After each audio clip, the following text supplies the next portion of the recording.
한 엘리트 중국인 유학생의 폭탄 발언이 중국 대륙을 뒤집었습니다.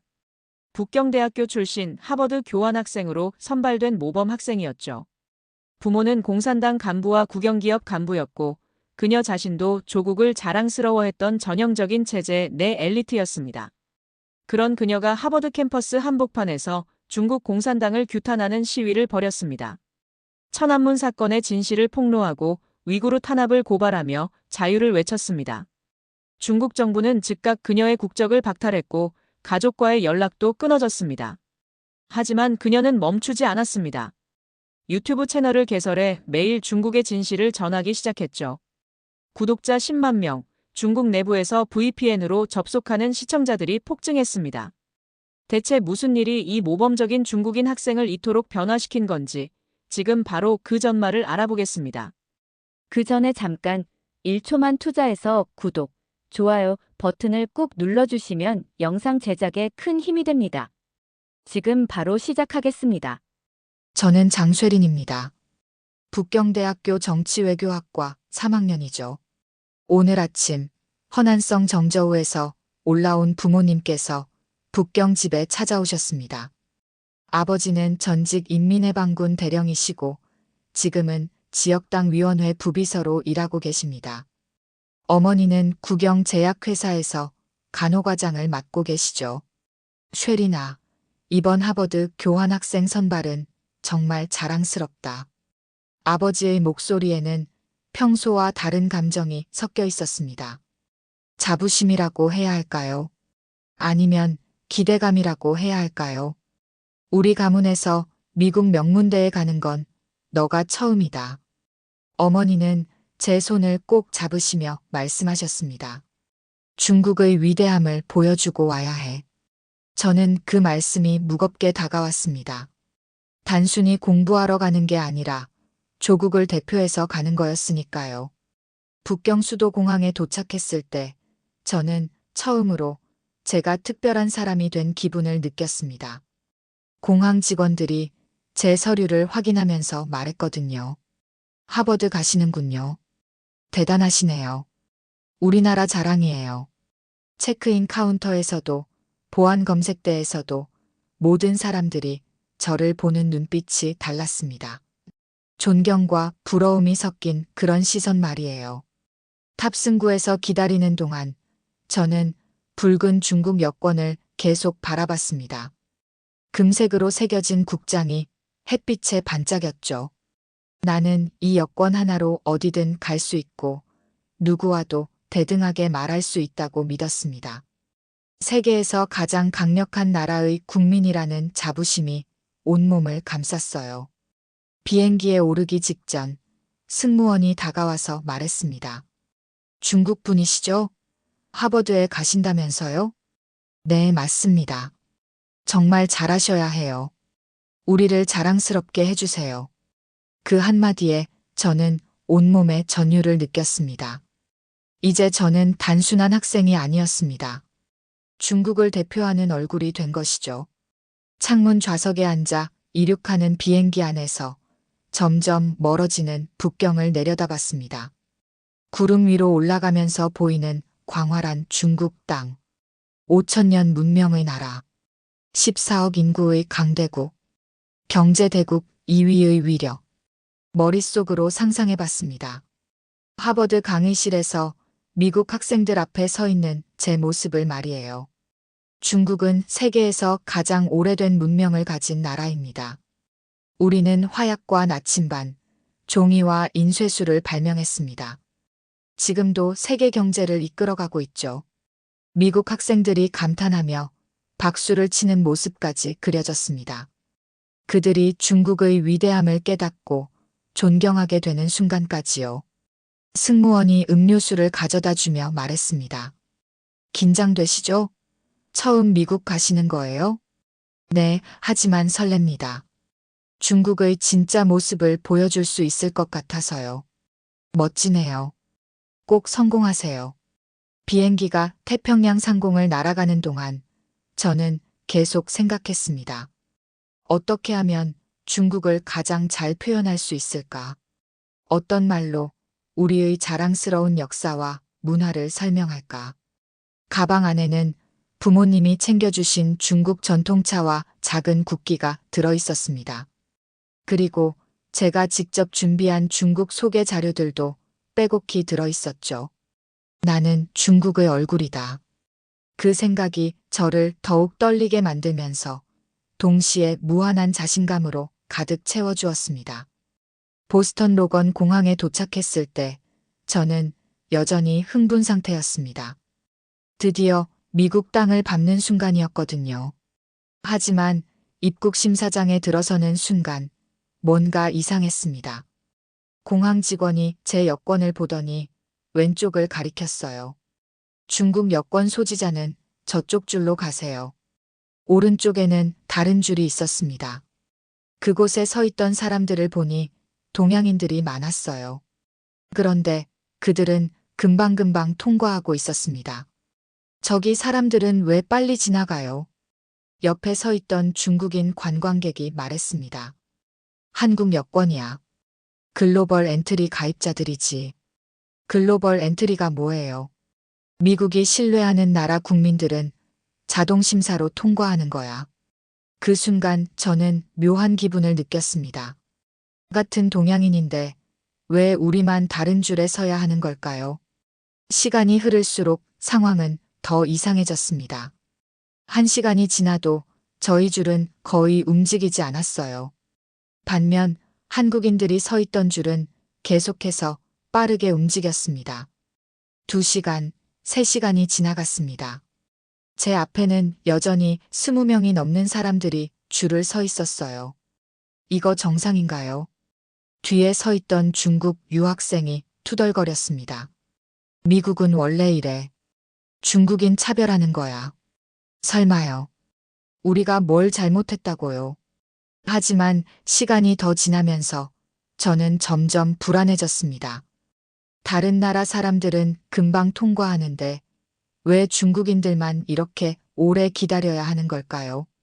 오후 2시에 줄을 서기 시작해서 제 차례가 온 건 저녁 9시였습니다. 무려 7시간을 서서 기다린 거죠. 드디어 제 앞에 앉은 백인 남성 심사관이 말했습니다. 여권 주세요. 네, 여기 있습니다. 그는 제 여권을 한참 들여다봤습니다. 그리고는 뭔가를 컴퓨터에 타이핑하기 시작했어요. 하버드에 왜 가나요? 교환학생으로 공부하러 갑니다. 전공이 뭐죠? 정치외교학입니다. 그 순간 심사관의 표정이 미묘하게 변했습니다. 뭔가 의심스럽다는 듯한 눈빛이었어요. 노트북 켜보세요. 네. 휴대폰 잠금 풀고 패스워드 알려주세요. 왜요? 검사해야 합니다. 저는 어리둥절했습니다. 다른 사람들한테는 이런 걸 요구하지 않았거든요. 메신저 내역 확인하겠습니다. 심사관은 제 휴대폰을 가져가서 이것저것 확인하기 시작했습니다. 위챗 대화 내용, 사진, 심지어 검색 기록까지 모두 봤어요. 이 사람, 북경대 친구 맞나요? 네, 같은 과 동기입니다. 혹시 특별한 교육이나 훈련 받은 적 있나요? 무슨 말씀이신지 모르겠는데요. 심사관은 제게 수상한 눈빛을 보냈습니다. 마치 제가 위험한 사람이라도 되는 것처럼요. 30분이 더 지나서야 여권에 도장을 찍어주었습니다. 환영합니다. 하지만 그 말에는 전혀 환영하는 기분이 느껴지지 않았어요. 공항 밖으로 나왔을 때는 이미 밤 10시가 넘어 있었습니다. 룸메이트 에린 파커가 기다리고 있었어요. 금발에 파란 눈을 한 전형적인 미국 여학생이었습니다. 최린 맞지? 늦었네. 입국 심사 오래 걸렸구나. 응, 7시간 걸렸어. 와, 진짜? 감시 장비 같은 건 안 가져왔지? 에린이 웃으며 말했지만 저는 웃을 수가 없었습니다. 그 농담이 전혀 농담 같지 않았거든요. 차 안에서 에린이 말했습니다. 중국에서 오는 학생들은 원래 검사를 많이 받아. 정부에서 신경 쓰거든. 왜?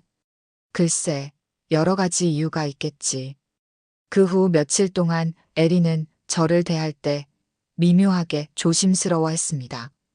농담을 던질 때도 한 박자 늦게 웃었고 제 컴퓨터 화면을 힐끗 보기도 했어요. 그 감시 농담이 정말 농담이었을까요? 저는 처음으로 느꼈습니다. 여기서 저는 환영받는 손님이 아니라 의심받는 존재일지도 모른다는 것을. 제가 자랑스럽게 생각했던 붉은 여권이 여기서는 오히려 의심의 근거가 되고 있었습니다.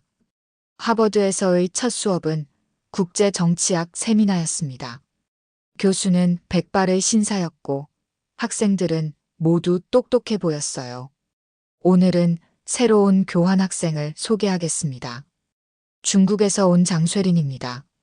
저는 일어나서 인사했습니다. 안녕하세요. 북경대학교에서 온 장쇠린입니다. 학생들이 박수를 쳤습니다. 그런데 그 박수가 왠지 어색하게 느껴졌어요. 교수가 질문했습니다. 중국이 강대국이 된 이유가 무엇이라고 생각하나요? 저는 자신 있게 대답했습니다. 오랜 역사와 문화 그리고 유구한 전통 때문입니다. 중국은 5천년 문명을 가진 나라거든요. 그런데 이상했습니다.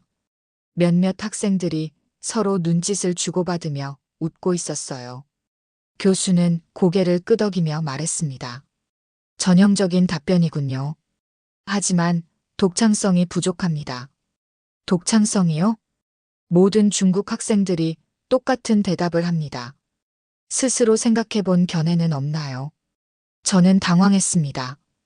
제가 틀린 말을 했나요? 중국의 위대함은 분명한 사실인데 왜 독창성이 부족하다는 거죠? 수업이 끝나고 저는 도서관으로 갔습니다. 뭔가 더 공부해서 다음에는 더 좋은 답변을 해야겠다고 생각했거든요. 도서관은 정말 컸습니다. 수많은 책들이 빼곡히 꽂혀 있었어요. 저는 중국 관련 서적들이 있는 구역으로 갔습니다. 그런데 그곳에서 본 책들은 제가 예상했던 것과 완전히 달랐습니다.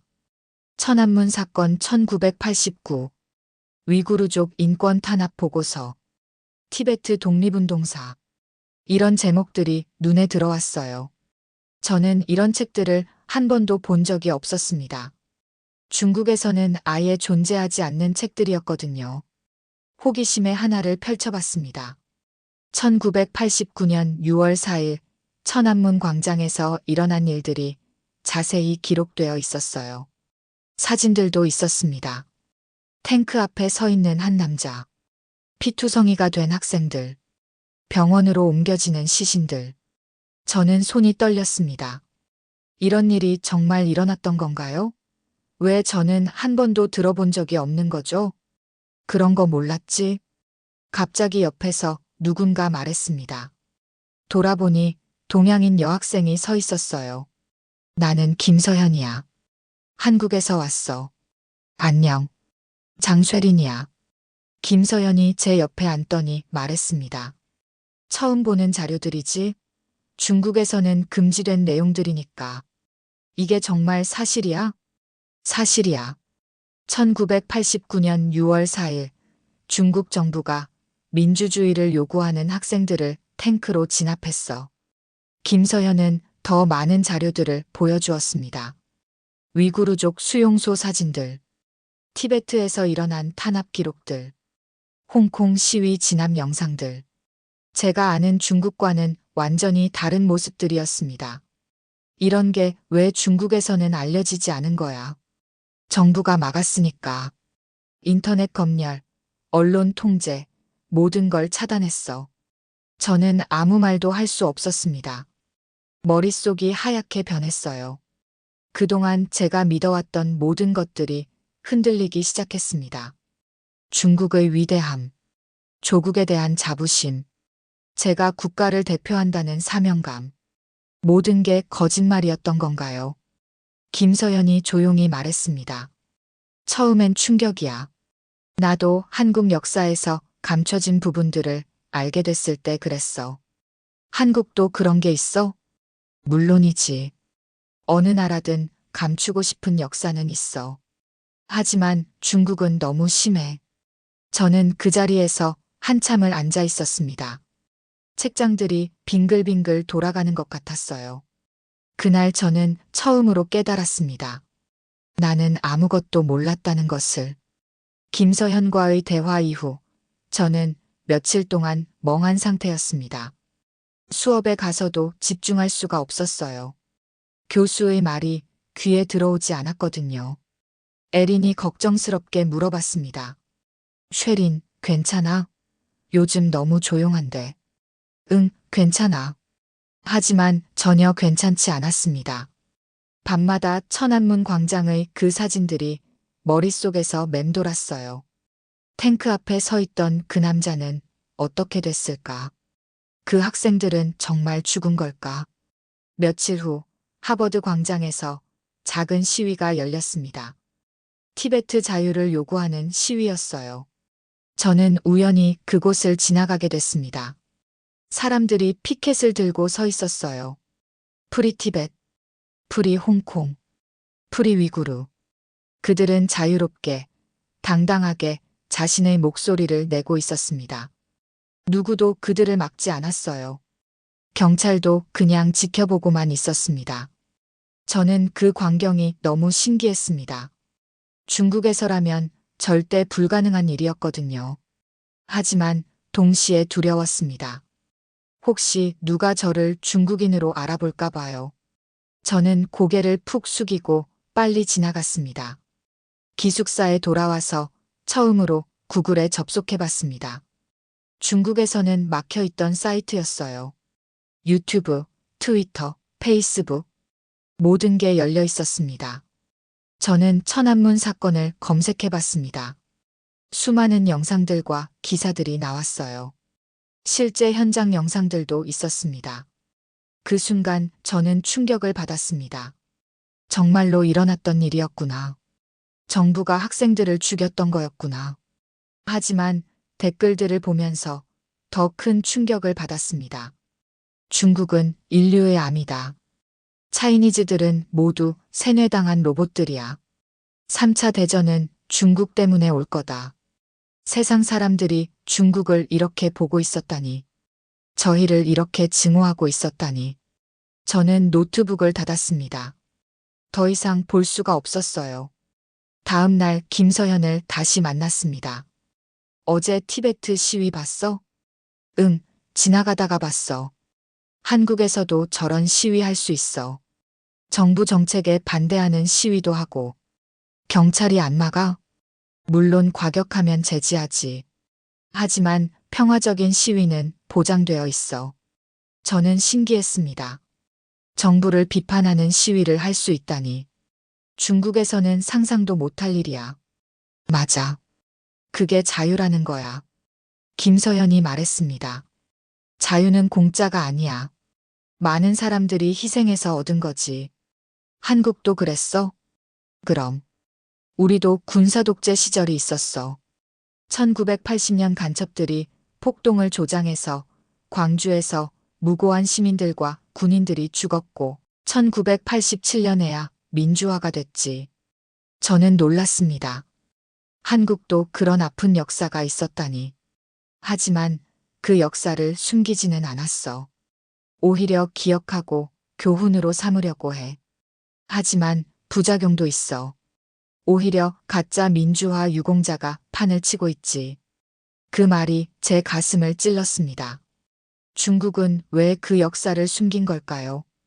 왜 저희에게 진실을 알려주지 않았을까요? 저는 처음으로 깨달았습니다. 나는 자유롭지 않았다는 것을. 그리고 그동안 그 사실조차 몰랐다는 것을. 밤에 혼자 캠퍼스를 걸으면서 생각했습니다. 내가 지금까지 살아온 삶이 무엇이었을까? 내가 믿어온 모든 것들이 거짓이었다면 진짜 나는 누구일까? 하늘을 올려다봤습니다. 똑같은 별들이 중국에서도 미국에서도 빛나고 있었어요. 하지만 그 별 아래 사는 사람들의 삶은 이렇게 달랐습니다. 저는 그 순간 결심했습니다. 더 이상 모른 척하지 않겠다고. 진실을 알아가겠다고. 설령 그것이 고통스럽더라도. 주말에 저는 혼자 보스턴 시내를 돌아다녔습니다. 프리덤 트레일을 따라 걸으면서 미국 독립의 역사를 배웠어요. 자유를 위해 싸웠던 사람들의 이야기였습니다. 그런데 그곳에서 최악의 장면을 목격했습니다. 중국 관광객 무리가 독립기념비 근처에서 소란을 피우고 있었어요. 한 남성이 기념비에 한자로 이름을 새기고 있었습니다. 또 다른 사람은 공공화장실이 아닌 길가에서 소변을 보고 있었어요. 주변 사람들이 혀를 차며 사진을 찍었습니다. 그리고 서로 속삭였어요. 또 중국인들이네. 정말 교육이 안 됐어. 문명인이 아니야. 저는 그 자리에서 숨고 싶었습니다. 같은 중국인으로 묶이는 게 너무 부끄러웠어요. 화장실로 달려가서 토했습니다. 그 후 차이나타운을 찾아갔습니다. 익숙한 한자 간판들과 중국 음식점들이 있었어요. 하지만 거리는 낡고 지저분했습니다. 나이든 중국인 할아버지가 말했습니다. 젊은 사람들은 다 떠났어. 이제 아무도 여기 살고 싶어 하지 않아. 왜요? 창피해서 그렇지. 중국인이라는 게 자랑스럽지 않으니까. 많은 중국인들이 한국 사람 행세를 해. 그 말이 제 마음을 아프게 했습니다. 정말 중국인이라는 게 창피한 일일까요? 호기심에 코리아타운도 가봤습니다. 차이나타운과는 완전히 달랐어요. 깨끗하고 세련된 거리였습니다. K-팝 음악이 흘러나오고 있었어요. 한글로 된 예쁜 간판들이 줄지어 있었고요. 젊은 백인들도 많이 돌아다니고 있었습니다. 한 백인 여성이 한국어로 된 티셔츠를 입고 있었어요. 그 티셔츠 예쁘네요. 고마워요. 한국 문화 정말 좋아해요. 저는 충격을 받았습니다. 한국 문화를 좋아한다고 당당히 말하는 외국인을 처음 봤거든요. 반면 중국 문화를 좋아한다고 말하는 외국인은 본 적이 없었어요. 오히려 피하려고 하는 사람들만 봤습니다. 한국 음식점에 들어가 봤습니다. 깨끗하고 모던한 인테리어였어요. 음식도 맛있었고 서비스도 친절했습니다. 주인 아주머니가 말했습니다. 한국 사람이야? 아니요, 중국에서 왔어요. 그 순간 아주머니의 표정이 미묘하게 변했습니다. 여전히 친절했지만 뭔가 거리감이 느껴졌어요. 저는 그 차이를 느꼈습니다. 같은 아시아인이지만 한국인과 중국인을 보는 시선이 다르다는 것을 집으로 돌아가는 길에 생각했습니다. 왜 이런 차이가 생겼을까? 왜 한국은 존경받고 중국은 그렇지 않을까? 한국은 민주주의를 이뤄냈습니다. 자유로운 문화를 만들어냈어요. 세계적인 음악과 영화, 드라마를 만들어냈습니다. 반면 중국은 무엇을 만들어냈을까요? 감시와 통제, 검열과 억압, 그리고 세계의 불신. 저는 깨달았습니다. 제가 자랑스러워했던 중국의 모습은 진짜가 아니었다는 것을. 진짜 중국의 모습은 세계가 두려워하고 경계하는 존재였다는 것을. 그날 밤 에린이 물어봤습니다. 오늘 어디 갔었어? 차이나타운이랑 코리아타운 갔다 왔어. 어땠어? 저는 한참 생각하다가 대답했습니다. 내가 누구인지 모르겠어. 에린이 진지한 표정으로 말했습니다. 너는 내가 태어난 나라로 정의되지 않아. 너는 너야, 쉐린. 하지만 저는 여전히 혼란스러웠습니다. 그동안 저를 정의해왔던 모든 것들이 무너져 내리고 있었거든요. 김서현의 소개로 저는 하버드 내 비밀 모임에 참여하게 됐습니다. 각성 활동가들이라고 불리는 모임이었어요. 그곳에는 저처럼 자국의 진실을 알게 된 학생들이 모여 있었습니다. 이란에서 온 학생, 러시아에서 온 학생, 베네수엘라에서 온 학생. 모두 비슷한 경험을 했던 사람들이었어요. 첫 모임에서 저는 떨리는 목소리로 말했습니다. 저는 아무것도 몰랐어요. 천안문 사건도, 위구르 탄압도, 티베트 문제도. 이란에서 온 사라가 말했습니다. 나도 그랬어. 우리 정부가 시위대를 어떻게 탄압했는지 여기 와서 알았지. 러시아에서 온 알렉스가 덧붙였습니다. 진실을 아는 건 고통스러워. 하지만 필요한 일이야. 그들은 제게 여러 가지를 가르쳐 주었습니다. VPN 사용법, 보안 검색 방법, 익명 계정 만드는 법. 그리고 가장 중요한 것은 안전하게 정보를 전달하는 방법이었어요. 중국 내부의 진실을 알리고 싶어? 김서연이 물었습니다. 그렇지만 위험하지 않을까? 물론 위험해. 하지만 누군가는 해야 할 일이야. 저는 며칠 고민했습니다. 정말 이런 일을 해도 될까요? 부모님에게 피해가 가지는 않을까요? 하지만 결국 결심했습니다.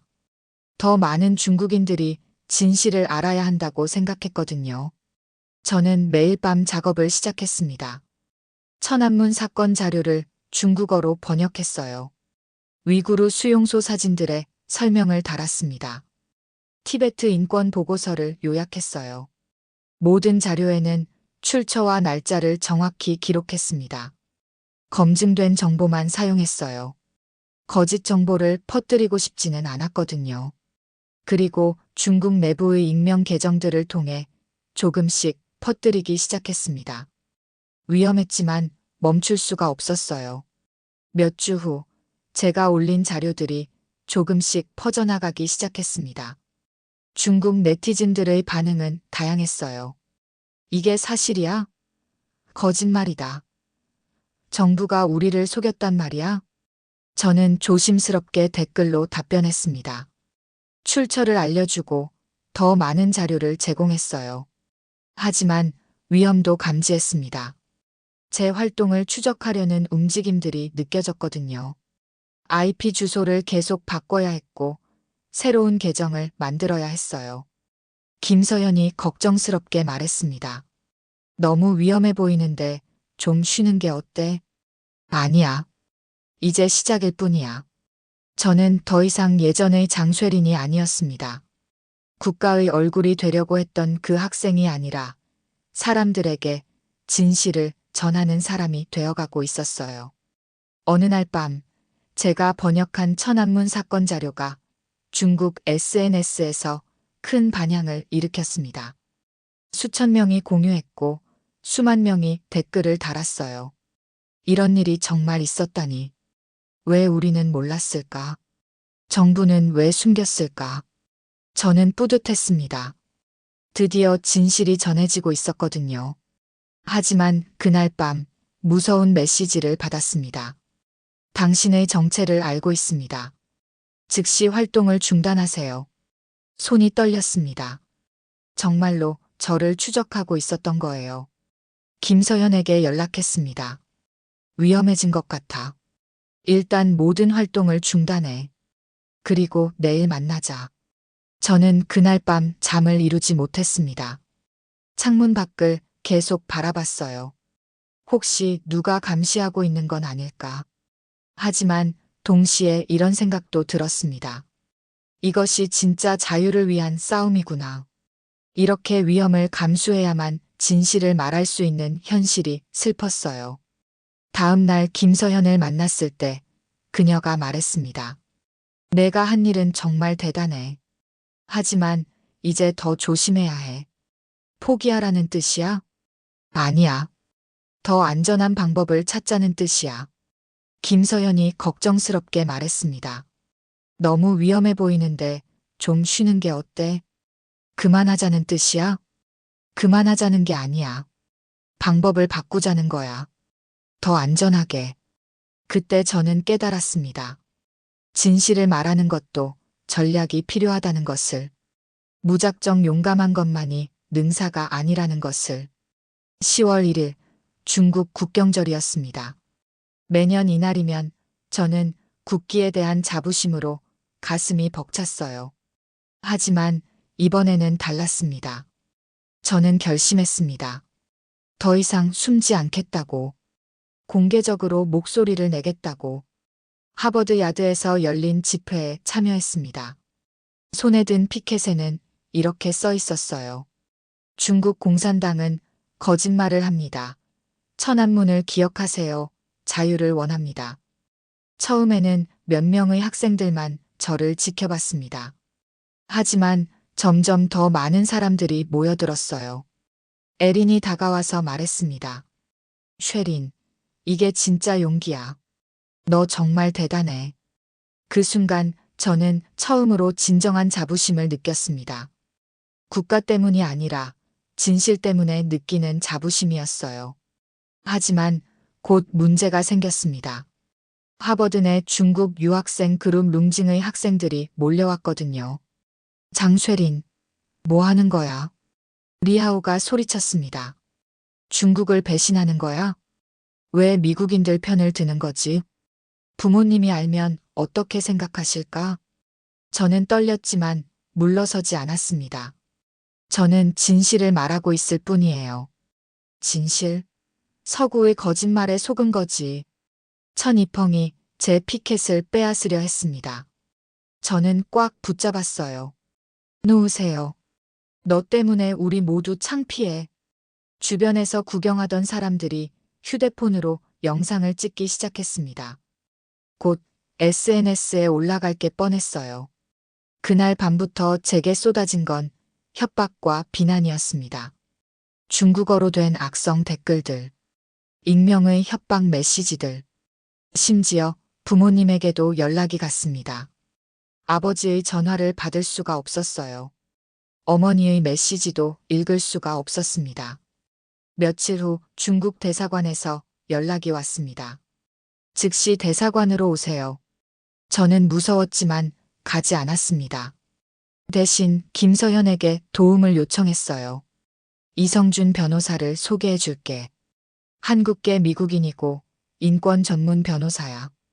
이성준 변호사를 만났을 때 그는 침착하게 말했습니다. 상황이 심각합니다. 중국 정부가 당신을 문제 인물로 분류했을 가능성이 높아요. 그럼 어떻게 해야 하죠? 일단 안전한 곳에 있어야 합니다. 그리고 망명을 고려해 봐야 해요. 망명. 그 단어가 제 가슴을 철렁하게 만들었습니다. 정말 고국으로 돌아갈 수 없게 되는 건가요? 두렵죠? 하지만 당신이 한 일은 옳은 일이었어요. 이성준 변호사의 말이 저를 위로했습니다. 진실을 말하는 것은 용기가 필요한 일이에요. 당신은 그 용기를 보여줬습니다. 그날 밤 저는 오랫동안 생각했습니다. 정말 이 길이 맞는 걸까? 부모님과 가족을 포기하고서라도 지켜야 할 가치가 있는 걸까? 하지만 결론은 똑같았습니다. 더 이상 거짓 속에서 살고 싶지 않았어요. 진실을 알고도 침묵할 수는 없었습니다. 11월이 되자 상황은 더욱 심각해졌습니다. 중국 교육부에서 제 장학금을 박탈했어요. 여권 갱신도 거부당했습니다. 더 충격적인 건 부모님께 온 통보였습니다. 중국 정부는 저를 반국가 인물로 분류했다고 했어요. 국적 박탈 절차를 시작한다는 내용이었습니다. 저는 무국적자가 될 위기에 처했습니다. 돌아갈 곳도 의지할 곳도 없는 사람이 되는 거였어요. 부모님의 마지막 메시지가 왔습니다. 쉐리나, 우리는 너를 이해할 수 없다. 하지만 내 안전을 걱정한다. 그 후로는 연락이 끊어졌습니다. 아마 정부의 압력 때문이었을 거예요. 저는 혼자가 됐습니다. 가족도, 조국도 모든 걸 잃었어요. 하지만 이상했습니다. 슬프기보다는 홀가분했어요. 마치 무거운 짐을 내려놓은 기분이었습니다. 김서현 가족이 저를 도와주었습니다. 추수감사절에 집으로 초대해 주셨어요. 내가 한 일을 자랑스럽게 생각해. 김서현의 아버지가 말씀하셨습니다. 자유는 쉽게 오는 게 아니야. 많은 사람들의 희생이 필요하지. 한국도 그랬나요? 물론이지. 우리도 독재와 싸웠고 많은 사람들이 목숨을 잃었어. 김서현의 어머니가 제 손을 잡으며 말씀하셨습니다. 너는 이제 우리 가족이야. 그 말에 저는 눈물이 났습니다. 가족을 잃었지만 새로운 가족을 얻었어요. 12월에 이성준 변호사에게서 좋은 소식이 왔습니다. 망명 신청이 받아들여졌어요. 축하합니다. 정말요? 이제 당신은 미국 정부의 보호를 받습니다. 안전해요. 저는 그 순간 진짜 자유를 느꼈습니다. 더 이상 두려워하지 않아도 되는 자유. 진실을 말할 수 있는 자유. 지금 저는 자유중국의 목소리라는 유튜브 채널을 운영하고 있습니다. 매일 중국의 진실을 전하는 일을 하고 있어요. 구독자가 10만 명을 넘었습니다. 중국 내부에서도 많은 사람들이 제 영상을 보고 있어요. VPN을 통해서 말이에요. 댓글을 보면 이런 것들이 있습니다. 고마워요. 진실을 알게 해줘서. 용기를 내주셔서 감사합니다. 저도 진실을 알리고 싶어요. 물론 비난하는 댓글도 많습니다. 배신자, 매국노, 중국을 욕되게 하는 년. 하지만 더 이상 상처받지 않습니다. 저는 제가 옳은 일을 하고 있다는 걸 알거든요. 어제 영상에서 저는 이렇게 말했습니다. 저는 더 이상 침묵하지 않습니다. 진실은 감춰질 수 없어요. 자유는 반드시 올 것입니다. 저는 드디어 진짜 제가 됐습니다. 창밖으로 보이는 하버드 야드에는 눈이 내리고 있습니다. 하얀 눈이 모든 것을 덮어가고 있어요. 마치 새로운 시작을 알리는 것처럼. 에린이 문을 두드리며 말했습니다. 쉐린, 내 영상 봤어. 정말 자랑스러워. 내가 찾은 진짜 목소리야. 저는 장쉐린입니다.